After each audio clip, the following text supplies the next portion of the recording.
Hidden in thick forest behind multiple layers of razor wire, the Polish intelligence base thought to have been a secret CIA prison. A site that constantly patrolling soldiers were reluctant to let us film. Human rights officials are now convinced that it was here that the CIA brought their most significant detainee, Khalid Sheikh Mohammed, and used controversial interrogation techniques to force him and other prisoners to talk.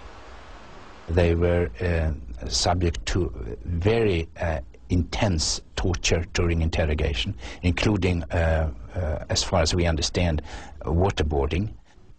Flight logs carefully pieced together by investigators show an executive jet linked to the CIA left Kabul soon after Khalid Sheikh Mohammed was captured. The official flight plan to Budapest was secretly changed, and records just released now confirm that the plane actually landed in Szymany in Poland.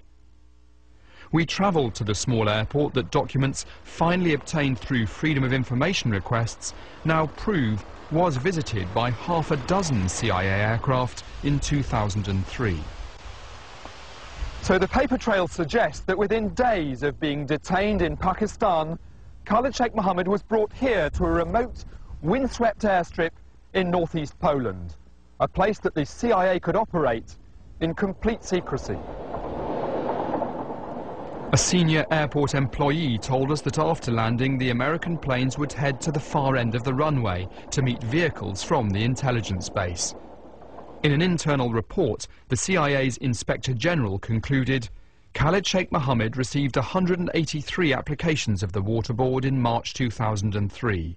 It didn't say where, though we know the suspect himself believed he was in Poland. And the Swiss senator, who first documented the secret prisons, told me that he thinks the evidence has now become overwhelming. America did torture a terrorist suspect on European soil. Si j'emploie la méthodologie des preuves judiciaires. If I use the judicial standard of proof and I was a magistrate, then I say yes, Mohammed was in Poland, yes, he was tortured. Oui, il a été torturé. In response, the CIA told us, the program is over. This agency does not discuss publicly where detention facilities may or may not have been. A senior Polish prosecutor is now considering whether to bring charges. On a new trial for alleged 9/11 mastermind Khalid Sheikh Mohammed. Now, the trial is going to be in front of a military commission. After over a decade, he and 4 others who are accused of planning the September 11th attacks are once again charged with murder in violation of the law of war, attacking civilians, hijacking aircraft, and terrorism, all of which are punishable by the death penalty. Now, an arraignment for the 5 men will be held at Gitmo next month, but it's been a long and winding road to get there.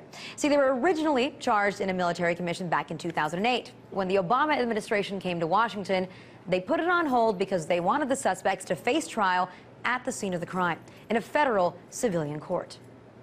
After consulting with prosecutors from both the Department of Justice and the Department of Defense, and after thoroughly studying the case, it became clear to me that the best venue for prosecution was in federal court.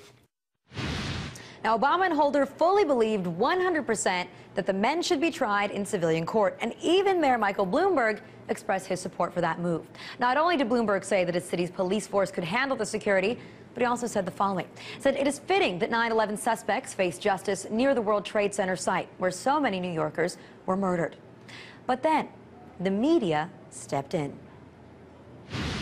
The Obama administration says it's only fitting that the man who claims he masterminded the September 11th attacks face justice in New York City. Khalid Sheikh Mohammed and his co-conspirators in the 9/11 attack will enjoy the protections of the American criminal justice system. The controversy and decision to bring 5 9/11 suspects to American soil to face trial. Eric Holder and John Brennan are just obsessed with having a civilian trial. This is the most reckless, dangerous, and irresponsible decision that he has made. A war crime to attack innocent civilians. Giving them a platform where they can preach jihad. Release of terrorists into the United States. Khalid Sheikh Mohammed, the mastermind of the 9/11 attacks. Bringing terrorists onto U.S. soil. The military commissions. It's irresponsible. Brought to New York for trial. Just blocks from the World Trade Center. Too close for comfort. We're at war. They hate America. Tremendous mistake. Unconscionable act of war. We're at war.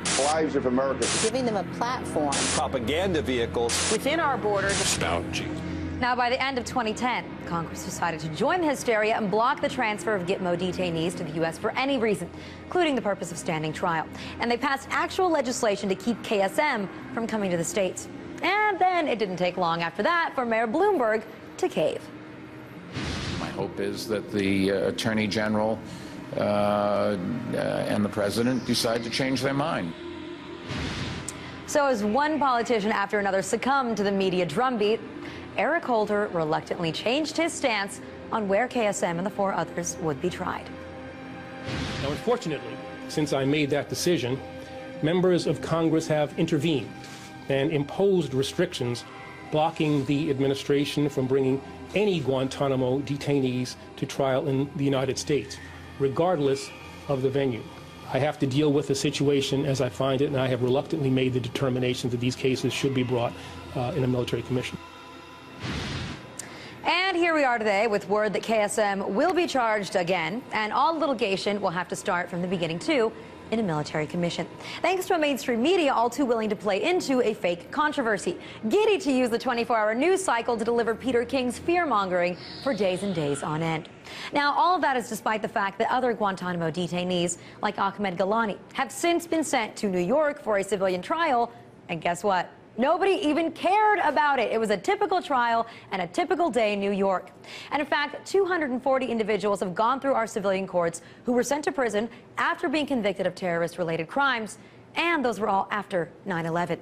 On the contrary, 6 people have been convicted on terror-related charges in military commissions. So the point is that we have a civilian court system that's been around for more than 200 years, and yet political and media pressure has suddenly made it seem like it's not good enough for trying terrorists, like you can't handle it.